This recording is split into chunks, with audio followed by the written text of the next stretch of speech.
janë rob, edhe nana sërbe bile e cila thot faleminderit UÇK-s se ma pshtun djalin, kurse Miloševići tha ma ka qunë me më mby djali.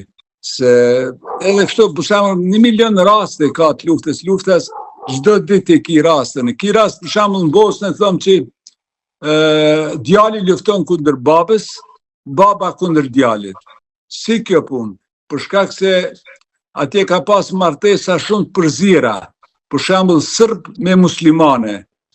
Edhe kam pas një fëmijë, atë ku bën një film dokumentar, unë po hupi mandej, e kam pas një fëmijë. Vjen lufta, baba ndahet dhe shkon në anën e sërbëve. Dhe nana jetë muslimane me djalin në Sarajevo, nanën e muslimanëve. Fillon lufta, të njëjtën vijën. Baba ka sërt, djali ka muslimant. Edhe unë e gjiroj një film me djalin, thotë unë veç e pres ditën kur takon babën parasysh dhe ta vraj. Do me thonë, tregime të lloj-llojshme të luftës. Luftë barabart nuk ka. Gjithmonë kush e fiton e tregon historinë e vet. Me që më dolet se nuk do mjaftonte pyetjet, por edhe koha për të folur me ju, edhe faleminderit që më dhat mundësinë, por me që më përmendët në fund atë që po ndodh në Hag. Çfarë kujtoni nga ajo periudhë me Thaçin dhe të tjerët? Tjetër përveç ata që ju më thatë pak më lart. Takimin e kum pas shumë me Thaçin, se ai ka qenë Malishev kur kum shkune, është një fshat këtu afër Prishtinës, gjithmonë unë ka prit mirë, kena bisedu për gjitha senet, dhe unë kujtoj si ka qenë shumë i civilizuar, shumë i mirë, shumë i drejtë. Unë kujtoj si sot e kum pyet në krahasim me Bosnën, për shembull se në Bosnë ka pas shumë edhe të them kësi muhaxhedin, ka pas musliman që kanë ardhur pe vendeve arabe. Thash, a kena këtu të na jo, tha, ata nuk i lejoj, tha, kur të vinë në Kosovë. Tha, jo, tha, na dojmë të pastër luftën, tha, dhe mos kena problem.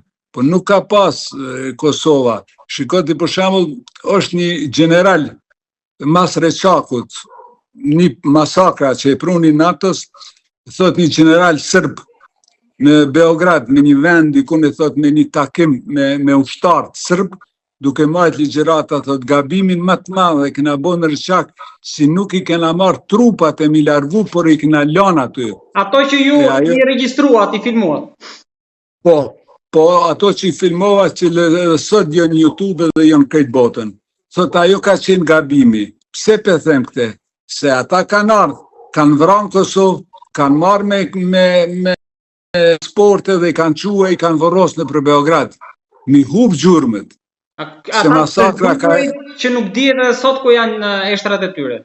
Ashtu, disa i kanë zbulu në për kasarna të Serbis, në për vende shumë masakra që i kanë marrë nga Kosova në Beograd. E aty ata për Reçak e kanë bo atë gabim. Se keti masakrën, po shiko, është sen kur ta shokoha e videove, kur e kem video për fat keq në atë kohë, nuk ka pas kamera, aparata si përdoren sot, se si kur të kishim, shumë ma shumë kishim mu të regu e masakrat.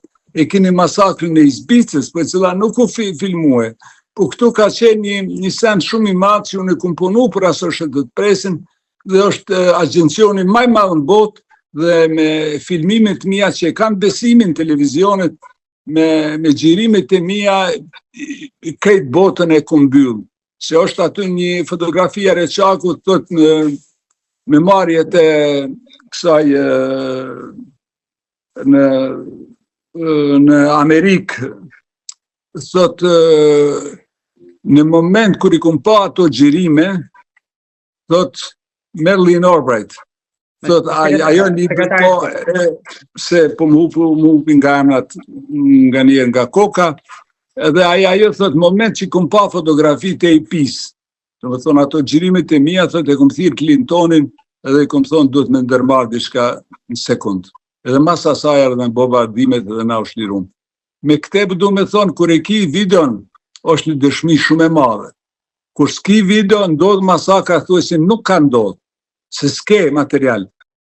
A kështu video edhe ka qenë një fat, se unë një shqiptar kum punu për këtë agencion, ka qenë një fat i madhe i asoj kohës, dhe nuk ka pas shumë operator në atë kohë, ka pas të huj gazetarë cilët shumë na kanë ndihmuar luftën e Kosovës, shumë materiale i kanë çuar botë, po edhe i kanë çuar ashtu si janë.